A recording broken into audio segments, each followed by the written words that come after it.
This is 7 News. Tonight, Australia's flood crisis claims a young life. Thousands left homeless. Mark McGowan's promise of a train to the airport. A shock for a BMW owner. His car crushed by a falling branch in Kings Park. And on board with the West Aussies given a rare sight of Antarctica. Mind-blowing. From the studios of 7 Perth, Susanna Carr. Good evening. The flood crisis in Queensland has claimed its fourth life with the death of a 3-year-old boy. He'd been crushed by a tree and died in hospital.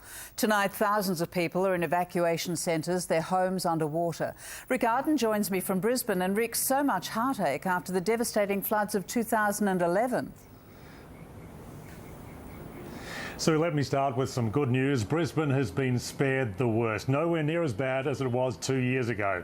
But there are streets with homes and businesses inundated, and the massive clean-up operation is still to get underway.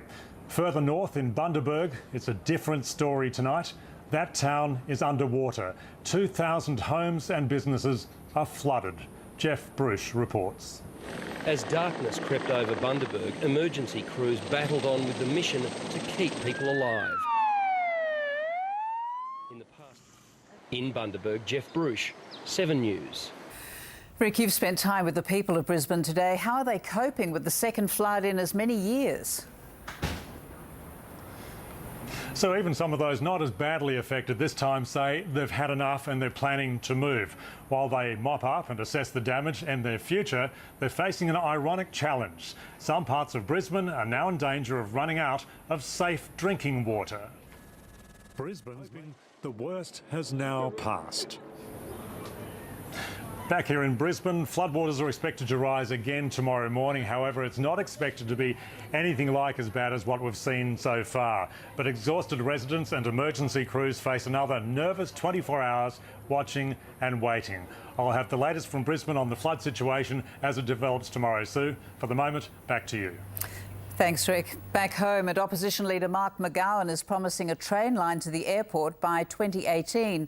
It's part of Labor's MetroNet rail plan. Political editor Jeff Parry reports.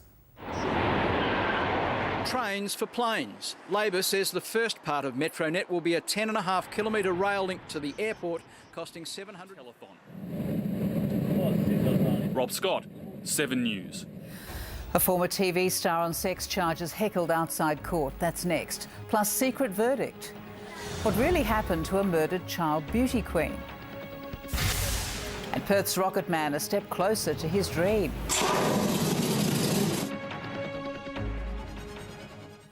In 7's Money Watch, the share market has closed at a 21-month high. The ASX 200 added 54 points, or just over 1%, boosted by the big banks and Telstra.